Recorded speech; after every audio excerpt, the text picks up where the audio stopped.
Welcome to eAssist Growing Your Dental Business podcast. Tune in as the experts in dental business share tips and tools to grow your practice. To learn more, visit dentalbilling.com. Please welcome our next guest. Hello, everyone. Welcome back to the Growing Your Dental Business podcast. My name is Jacquelyn Hurley. I am the host of today's episode. And today we're going to talk a little bit about just things that go on behind the scenes of your practice. And I'm honored to welcome our guest today, who is Sandy Baird. She's a trusted advisor to general dentists across the country. Sandy brings a unique blend of hands-on experience with high-level insight. She's married to a dentist, so I think that's fantastic. I'm going to let her tell a little bit more about her story in a minute, but she came into dentistry with an MBA and over 40 years in dental practice management. So she's helped countless number of practices reduce stress, increase efficiency, and uncover the hidden potential that often lies just below the surface. So if you were to ask her what her passion is, I think she would say helping dental teams implement systems that actually work. And totally, that sounds like her words to me. A system that actually works, freeing up the dentist to focus on what they do best while ensuring the business side runs like a well-oiled machine. So welcome, Sandy. I'm so excited to have you here today. Jacquelyn, it's always wonderful to be with you.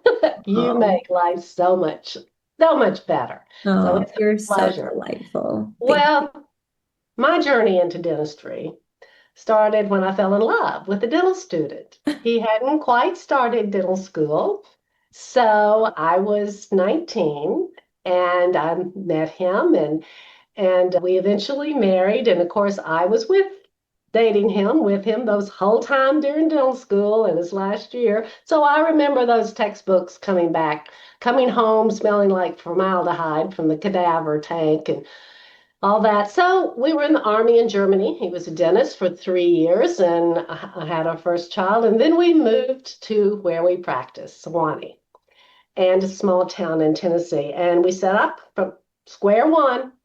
No dentist had ever been in this town. From the first brick up, we started to practice.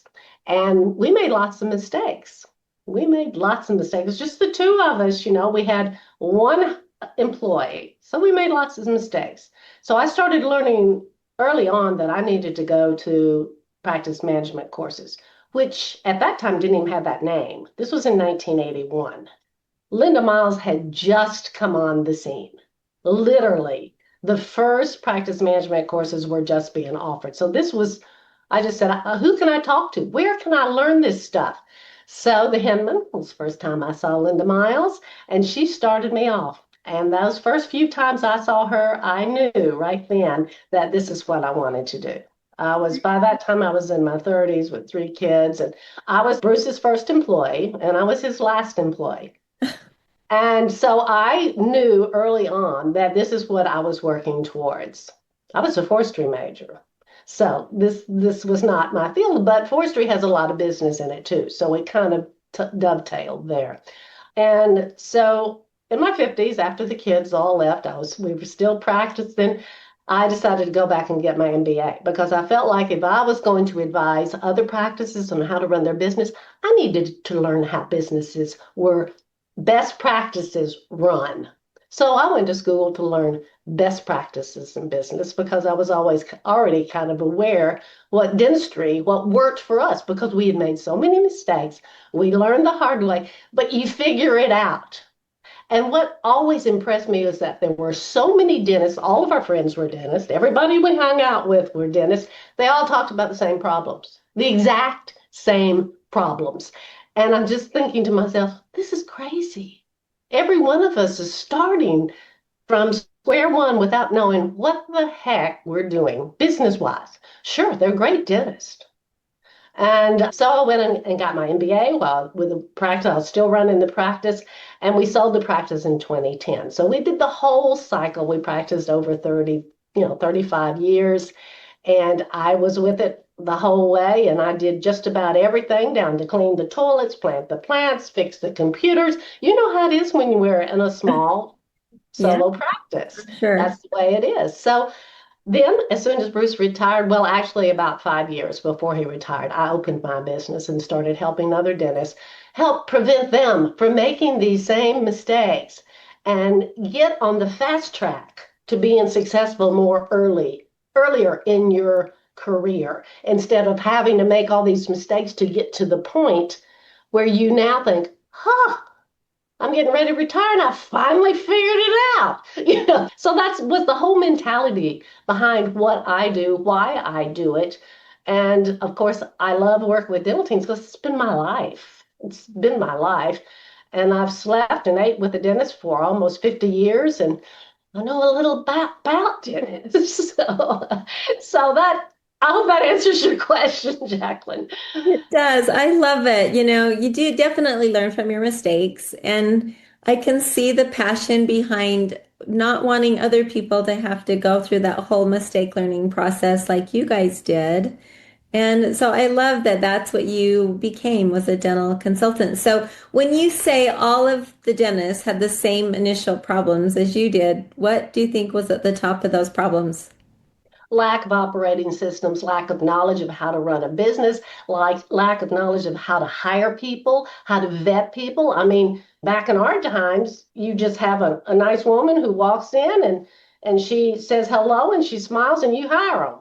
Yeah. And then you end up with all these nightmares and headaches and dysfunctions. I mean, dentists, they are so good at what they do. I love working with them because they're basically such good people, but they're not taught how to run a business. And of course, when we started off, we were in the cottage industry. But in about 2000, dentistry moved, when we were practicing, it was illegal to advertise or to market at all. Totally illegal. In fact, the Board of Dentistry in Tennessee told us how big our sign could be. Oh, It wow. only could be 20 inches by 40 inches, something like that. That's how strict it was. But when it changed in 2000, dentistry became much more competitive. Yeah. And so it moved from the cottage industry into the business industry. Now, when you run a dental office, you're running a full-fledged business that's playing with the big boys Yeah. because you're competing against corporate dentistry. Mm-hmm. And it is a whole new world for dentistry since about 2000. And then after 2008, after the crash, then the PPOs jumped in there and started integrating. And that has completely changed. That completely flipped everything. And then the technology started to catch up. It's been so exciting to see the look back and see these different eras of dentistry and how they've affected how you should manage your practice. And you can watch the entire progress, obviously. Oh, absolutely. And I also see the progress in the employees, the team members, how their expectations have changed, how the patient's expectations have changed. Sure. And if a dentist was to ask me, hey, Sandy, if you had one recommendation to give me, what will guarantee that I have a successful dental practice? Then I'll say, oh, it's easy. You just have to do one thing. One thing. All you have to do is exceed the expectations of your patients. Not meet them, exceed them. Yeah. Because then they do all your marketing. They bring all your new patients in. They pay their bills. They show up on time. They accept your treatment. They trust you. I love that. That's fantastic. That's a great piece of advice right there. And it probably sounds easier than it really is. Oh, it's not easy because those expectations have been changing with time. Yeah. Change. I mean, so Every yeah, I think so many so expectations of the insurance companies have changed. You've got to understand all these expectations if you want to have a successful business. Yeah. Yeah. So let's talk about finances in the dental practice. Sure. Are there any, like, it seems like you've really, focused more on the, people, the team members, the patients. But when it comes down to it, it really is a business, and you've kind of taken us through that whole progression of how Mhm. it's become more and more of a business. It's not just a small mom and pop shop that's just where you're just serving your neighbors. It really has turned into a huge financial industry. And what would you say are the biggest financial leaks that tend to fly under the radar for dentists? Far and above anything else. The biggest leak I see in most of my practices is with empty chair time. Whether a patient didn't show up or whether they canceled at the last minute and you weren't able to fill it, or that there was a hole there because you don't have enough patients, patient flow. Mhm. That can usually, typically, when I work with practices, I'll calculate that every month. And it's not unusual for that to be for a year over between $100,000 and $200,000. That's just lost from Wow. lost opportunity cost. That is the biggest financial leak that I see. The next in line is usually outstanding balances, accounts receivables, those balances that front those people who handle all the money at your practice, whether it's a front desk person, whether you have a designated financial and insurance coordinator, regardless, they're busy people. They're people coming and going. They're on the phone. They're always doing something. They don't have the time or the energy to track down every single insurance claim as to why they didn't. First of all, why didn't they hear back from them? Yeah. It's been 30 days. You've legally, you probably, in your state, you probably should have already gotten a notification. I mean, you should have already heard from them. Right. And then you have to play this game. Well, we didn't get your claim. Okay, you do that again. You go through that again. And you're on the phone 45 minutes, at least 30 minutes, trying to get one simple question answered with an insurance company, or you're shuffled around all over the place. And so what happens because of these frustrations and their busyness, they don't have time to mess with these overdue accounts. They just get overdue more and more and more until they're up to, like, sometimes I'll look at a client who's got $50,000, $100,000 in old insurance claims that no longer are even going to be paid by the insurance company Yeah. because you have about a year. But your person, first, they don't have time. Second, they're not properly trained.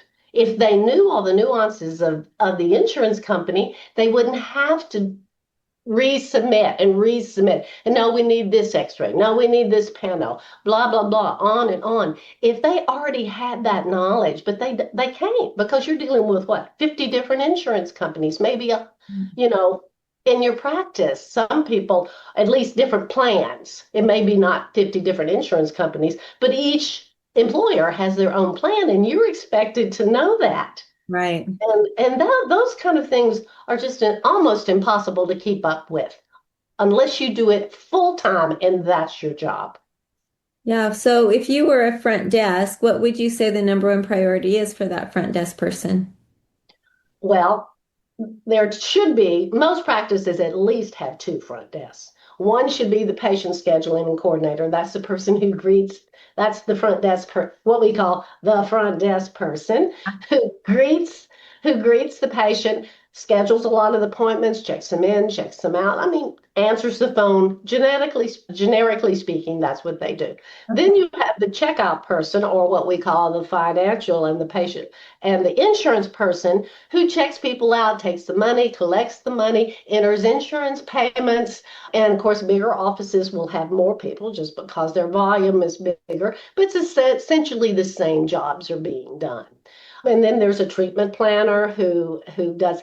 So that front desk, they've got to, in between patients and everything, they've got to try to track all these insurance claims. And of course, or even if they're back in a closet by themselves trying to do insurance, they're sitting they're sitting on the phone for the office playing with their cell phone while or shopping online because they're on hold with the insurance company. Right. So I'm assuming that you consider that an efficient use of time for a dental team. Oh, there's no doubt about it. They could be spending their time helping patients understand their payment, giving one-on-one attention, answering the phone and focusing on their phone etiquette. They could be giving the patient checking out, going the extra mile, exceeding their expectations. If instead of just saying something, I'm on the hold, I'll be with you right. If you'll have a seat, I'll be with you really soon. Yeah. It's that kind of thing. Yeah. So that's another real huge, that weak accounts receivable operating system.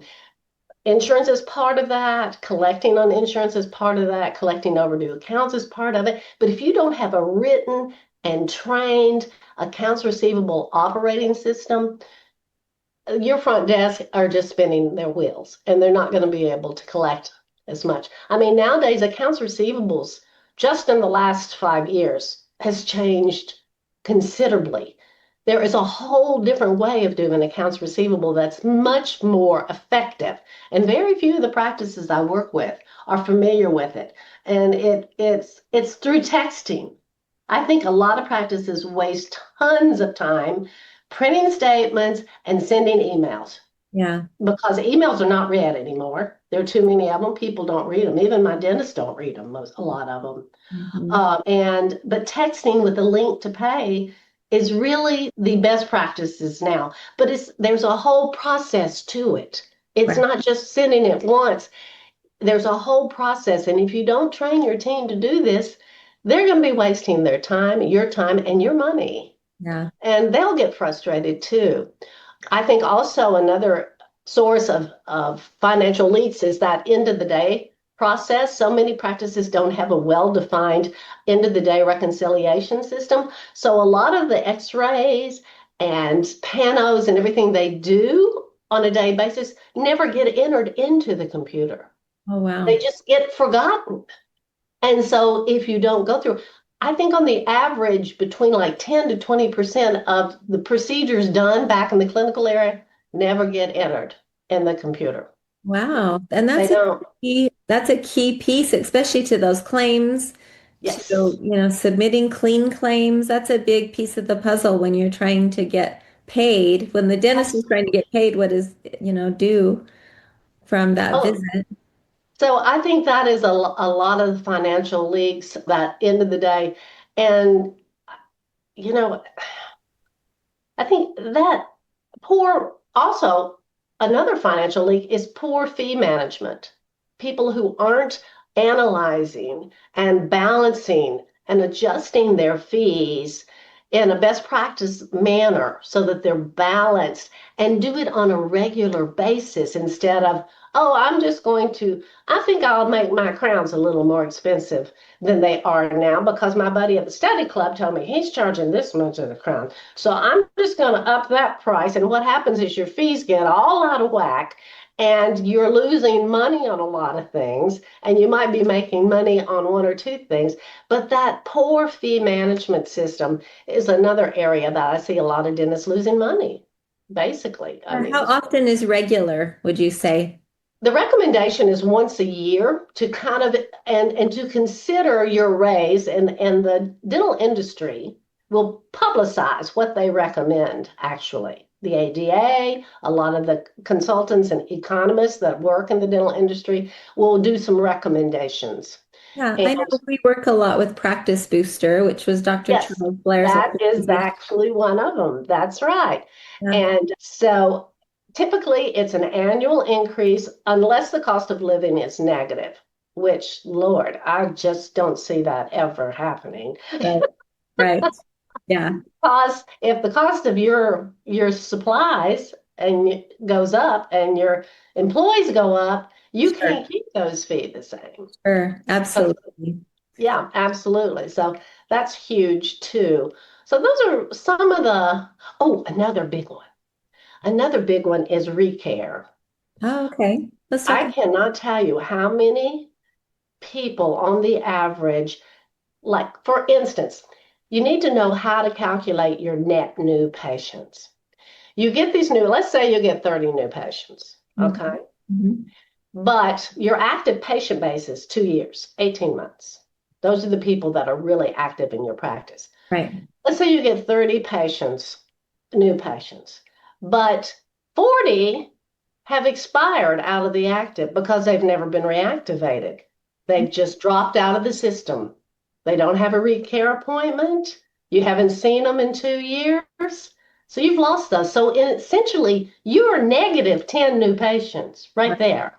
And Right. so I think it's really important that dentists understand that attempting to reactivate these patients are just retiring from your practice, essentially. Yeah. And I mean, some of them move, some of them die, but that's not the real cause. That Yeah, is not for the main. sure. Well, and I'm just thinking, if you're using, let's say you're using a third-party dental billing company to take Yes, a lot of that busy work off of the team yes. members who are spending all of their time on the phone, those team members could be reactivating. They can see who hasn't been in, who didn't get on the schedule for their, 6-month appointment There hygiene. are, and that's a good point, Jacqueline. There are so many things that if they get freed from these inefficiencies I was talking about, Yeah. such as all that wasted time on the with insurance, just dealing with it, talking to it, doesn't matter what it is. If they get rid of that, then yes, they can pay attention to these other financial leaks that need their attention, but you just don't have time because you got to get your payment through insurance. Yeah, I love that. So, how can a team identify whether their systems are up to date or if they're not being followed? What's the best way for, say, a dentist to just kind of look at all their systems and make sure that their whole team is in alignment? I am a very firm believer in measurement. I'm big on statistics. I'm big on data. And if you run your data, and I mean not just one or two reports, a deep data run once a month, this is what I base so much on. You run that data report. For instance, it'll say, new patients production, net production, how much you wrote off for insurance, how much you wrote off personally, and it'll tell you all your new patients, where the marketing came from, all of those numbers will tell you how each system is operating and how your employee is implementing that system. Each one of these monitors need to be designed to tell you how one of your systems is working. So if you see, oh, our collection rate, the benchmark is 98%. The best practices in the US are collecting 98% or more of their net production. And you see your collections are 85% on the average. Right away, your collection systems, your AR system is not working. Yeah. It's not working properly. Is it because you don't have an AR system? Is it because you haven't trained your team on the system? Is it because you have new employees and you just let the former employees hire them to make the same mistakes they did and not follow the system? That's what happens is you have these problems. And so it's very important that you use these operating systems to train new employees, but it's those monitors. I call them monthly monitors. Your monthly monitors tells you how they're operating. Now, my advice is, and having been in our own practice, been an owner essentially of a business practice, Sure. I can't tell you the value of a third eye view.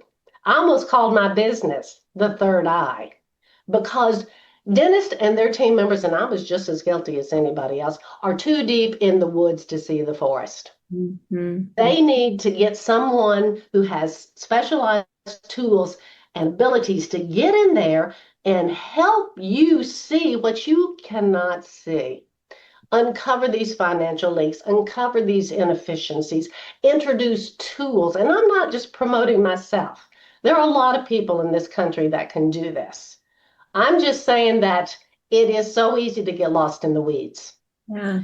and that you can pick up on ineffective systems. Your operating systems need to be based on best practices. That's exactly why I went in, got my MBA out and I study these best practices and I study the economic results of practices that are on the higher echelon. Sure. And I tell my dentist, hey, this is a benchmark up here. If they can do it, you can do it. Yeah. If they can collect 98% or more, by golly, you should be able to too. And so using those benchmarks is really important to know whether your systems are operating properly. Yeah. So it can, and a lot of practices never wrote their systems down. It's in the heads of their people. And so as soon as they lose that person, it's gone. Yeah, that's the tricky part right there is getting it all down on paper so that you actually have a step-by-step procedure system in You're place. exactly right, Jacqueline. And you know what? An operating system doesn't miss work. It's never sick. It doesn't get pregnant, and it doesn't retire, and it will be with your practice forever if you keep up with it and use it the way you're supposed to use it so it doesn't go out of date. Because if you change technologies, if you change something about your layout in your office, I recommended every team meeting, which is important itself, that you review at least one of your operating systems every time, every single time. Because it's those operating systems should have in it your customer service and your best practices. It's a combination. It's built together. They're not separate things. I They're love done at the same time. It's not what you do as much as how you do it. I love So, it. That's yeah. fantastic. So I feel like we've talked about a lot of different things today. And if there was anything that you're passionate about or anything that you would like to share that we haven't talked about today before we wrap up? Well, I'll be honest with you, and I have not been asked to say this at all, but I can't tell you how much I would have paid for a service like eAssist when I was in charge of our practice. Oh, To that's have somebody take over that, because that's something I did.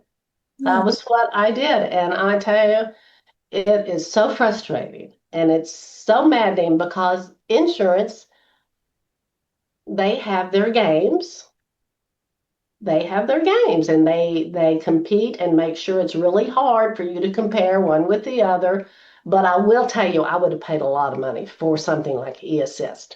It was worth every penny of it. And it just may, I mean, not just the insurance part. There are a lot of other things that eAssist can help you with. But that part to me would have been worth its weight in gold. well, I love that. Thank you. I didn't ask you to share No, that I know you because did. That's why I'm here because I believe in this.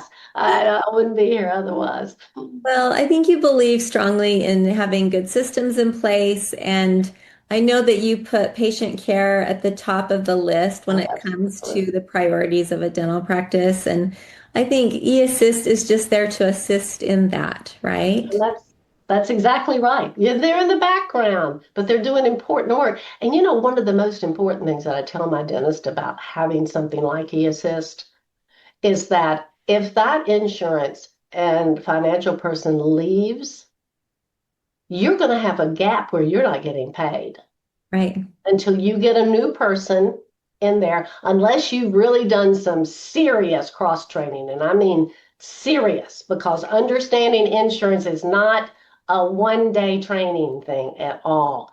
So if you want continuity in your cash flow, then I highly recommend that you get something outside of your practice that collects this insurance money and knows what they're doing, because it's going to probably be months before you get somebody in there, unless you're really lucky to take that over just like that. So I tell for I mean, if nothing else, it's insurance that you'll get a paycheck. Right. Right. That's the beauty of it. It kind of just keeps running and it's not gonna, like you say, retire or get pregnant or do all That's the things right. that you That's said. right. Like your systems, it becomes part of your system. Hmm. And so I love that. So how's the best way to get a hold of you, Sandy, if one of our listeners is thinking, she's talked about so many important aspects of, running a dental practice. I feel like she has the experience, she's got an MBA. How is the best way to get a hold of you? Oh, email's the best way, really. Email. But my website, go to the website and you can contact me through my website. But either one of those work beautifully with me because I use both those tools a lot. Well, that's fantastic. Well, I will list your website, which is bairdconcepts.com, BAIRD concepts.com, in the show notes. And I know that you were going to offer like 30% off a couple of your services. What are those services you would like to offer 30% off if someone were to reach out? Well, one thing I really like to do before I start working with any client is what I call a comprehensive evaluation, where Yeah. I go and I look at everything, marketing, monitors, employee salaries, website presence, functionality, systems, handbooks, all of that. That's where you kind of get the big picture and can set your priorities. I'm glad to give 30% off for anybody who listens to this. And the same thing with the team development day. Developing your team into a high functioning, smoothly running engine, or group of people who can think together is critical in this day and time. You have to have that culture. That culture in your practice is your biggest competitive advantage. It's not your dentistry. Hundreds of people have dental license. Hundreds of people went to dental school. The difference, the reason they're going to come to your practice is because of your service, their experience in your practice. And so I think that's why I believe that these team development days are critical. They're not optional, they're critical. And I'm glad to offer 30% off on that too. Oh, I love that. That's amazing. Just to help with the culture, the camaraderie within your team, just to double check that customer service or patient service, I guess, that they're offering. So that sounds fantastic. So if you feel inspired and you want to reach out to Sandy, just to kind of go over your systems that you have in place, make sure that your team is all on task, reach out to her. I would love that. This episode is brought to you by eAssist Dental Solutions, which is really, they are the nation's leading dental billing company. And if you're looking for a trusted partner to collect 100% of what's rightfully owed to you and your team, please reach out to dentalbilling.com and you can learn more information there. Again, we want to thank you, Sandy, for joining us today and for all of your expertise. I appreciate you being here. Well, thank you. It's been a pleasure. Oh, good. And I want to thank each of you for tuning in to the Growing Your Dental Business podcast. And until next time, don't be afraid to uncover what's possible. Thank you so much, everyone. The purpose of this podcast is to interview the consultants within our eAssist Consultant Network. This podcast is for informational purposes only. For more details, please visit the homepage of this podcast platform at dentalbilling.com. Thanks for listening.